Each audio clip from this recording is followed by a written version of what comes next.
What's up, guys? Welcome back to the channel and more Dead Man's Hand coverage as we continue on looking at the factions. It's been a while since we picked the series up, but we're moving on to the next set of factions from the Legend of Dead Man's Hand expansion, and today the nasty Banditos. So these guys have some fun tricks. So half the gang, at least half the gang, has to have a pistol as their only weapon, and then we'll dive into the other things going on here.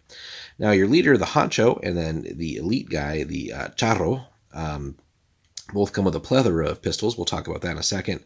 But your standard stat profile here, right? So again, 5 up on the hits and 4 on the respectively for the two main guys here. Again, you have to have the Honcho. You don't have to have your elite guy in pretty much every faction. Again, really good on nerves. The elite, the Charro, does have that wonderful +2 to shooting, which is awesome. And then their reputation cost as normal here.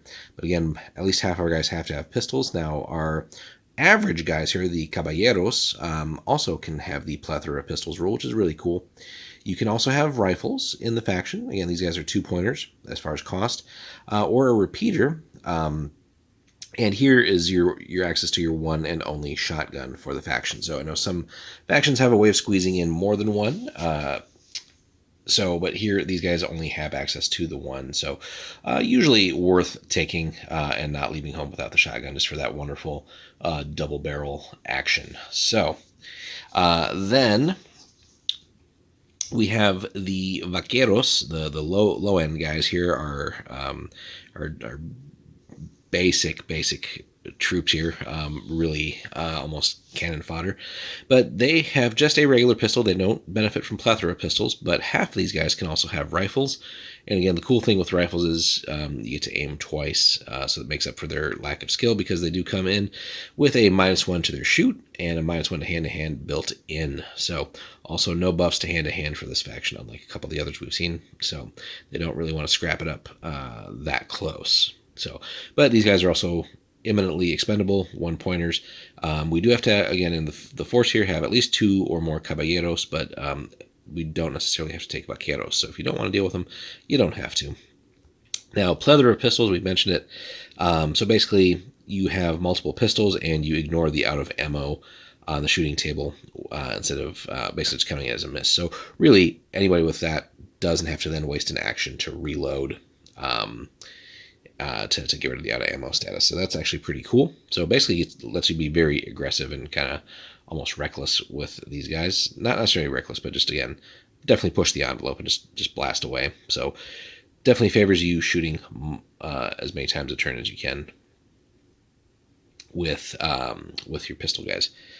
So strength in numbers is their other special rule here. Whenever called upon to make a nerve test against shooting, the target gets a -1 bonus if the Bandito player has more models on the gaming table. So really should be a -1 penalty is the way to look at it, right?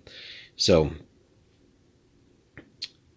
basically, again, if you've managed to kill off a couple of the enemy, right, and you outnumber them, it's -1 to their nerve test. So definitely will start to come into play once you are forcing the lower end guys of another faction to take nerve tests.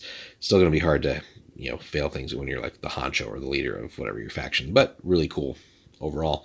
And then finally, Ambush is another interesting ability here.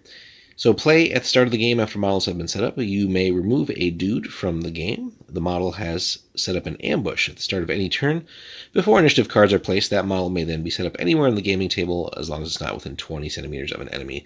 So really cool if you get crafty with this and know how to spring something like that at the right time, getting enemies to maybe get to an exposed spot or a vulnerable spot, or if you're playing a scenario, right, maybe they've gone too far from an objective or something like that, and just let you, again, be at the right place at the right time with hopefully the right model as well. So really cool stuff there.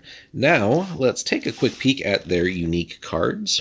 So we have Dynamite, which is their Jack ability. So played as soon as the model is activated, only dudes and amateurs may use Dynamite.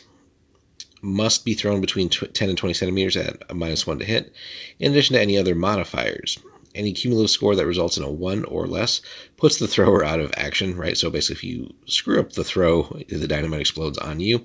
However, any result of 11 or more puts the target out of action. So it's pretty awesome. As it says here, this is really a one-hit, one-kill, but if it goes the wrong way, you've killed yourself. But hey, this faction is all about not really giving a damn and just blasting, and in this case, literal dynamite. So really cool stuff there. So then we move on to Guerrilla. At the start of any turn before initiative cards are placed, remove, again, a dude or amateur model. The model is replaced at the start of the following turn before initiative cards are placed. This model may be set up anywhere on the gaming table as long as it's within 20, not within 20 of an enemy. So basically, it gives you the ability to have the ambush ability multiple times throughout the game. So really good stuff there. So again, if you can keep taking advantage of that, being able to constantly sort of replace your models or redeploy is pretty potent too. The King ability is nice and short, but also really good. So played as a reaction to any card played by an opponent, this nullifies a card of any value. So normally you'd have to have the same card level, like an 8 has to cancel an 8 and so on and so forth, but this just cancels anything. So that's a pretty potent thing to keep in your hand, really. More like an ace in the hole, except here it's a king. And then last but not least, Human Shield. Again, this faction doesn't really play nice, but play this card when an opposing model declares shooting actions against you. The target grabs an innocent civilian, and the first shot that scores at least an under fire marker is nullified. After that, the shield is lost. So it basically just lets you have an extra wound potentially. So certainly you can save a guy from getting knocked out, or probably not worth wasting on like a vaquero or something like that. But if you can hold on to this and then use it at the right time to keep either your Charo or your Hancho alive at the crucial moment, that's really, really potent. But these guys have some fun tricks, and we can't wait to actually get these guys out on the tabletop and see how they perform. So that's a look at the Banditos faction. Let us know what you guys think if you've played them and how you build your lists. Do you focus more on caballeros? Do you mix in some vaqueros? Do you run the Charo or not? Let us know how you go about your list. Like, comment, subscribe, guys, and we'll have more Dead Man's Hand for you soon. Take care.